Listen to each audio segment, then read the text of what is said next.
ఇప్పుడు విపరీతం ఎట్లయిపోయిందనంటే అసలు కంటే కొసరోళ్ళది ఎక్కువైపోయింది. ఎవరిది ఏ ట్యూబో తెలుస్తలేదు మాకు. ట్యూబ్లో ఎక్కడికంటే అక్కడికి వెళ్ళిపోయి ఏది పడితే అది మాట్లాడితే అక్కడ ఉన్న ప్రజలు ఏమన్నా అంటే చూసిరా జర్నలిస్టుల మీద దాడి అని. జర్నలిస్ట్ అనే పదానికి డెఫినేషన్ ఏందో మీరు డిసైడ్ చేయండి. మేము ఎవరిని జర్నలిస్ట్గా చూడాలో మీరు చెప్పండి.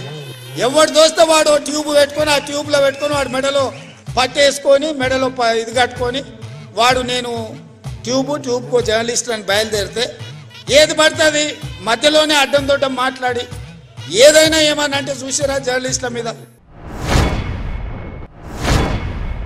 అలా కాంగ్రెస్ పార్టీ గెలుపుకు కారణమైంది యూట్యూబర్లు, సోషల్ మీడియానే.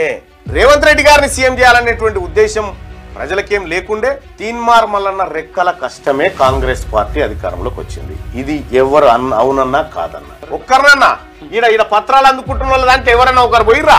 కాంగ్రెస్ పార్టీ పక్షాన గొంతెత్తి రాహుల్ గాంధీ గారు ప్రధానమంత్రి కావాలని గొంతెత్తితే మమ్మల్ని అరెస్ట్ చేస్తే కనీసం మీరు ఈ స్పందన తెలియజేయలేదు. చాలా మంది మీరు చెప్తారు ఇవాళ తెలంగాణలో కాంగ్రెస్ పార్టీ అధికారంలోకి రావడానికి కారణం ఎవరు? Social media. 183% అని చెప్తా ఉన్నారు. సోషల్ మీడియా ప్రధాన కారణం కాంగ్రెస్ పార్టీ. ఇక ముఖ్యమంత్రి గారేమో ఇక్కడ యూట్యూబర్లు, బీట్యూబర్లు అని చెప్పి మాట్లాడుతుంది. ఈ కాంగ్రెస్ పార్టీ అధికారంలోకి రావాలి అని చెప్పి తోసిన కాడికి సోషల్ మీడియాని ఎంట పెట్టుకొని తిరిగినటువంటి వాడు ఇలా బేవకూఫ్ అయిపోయాడు.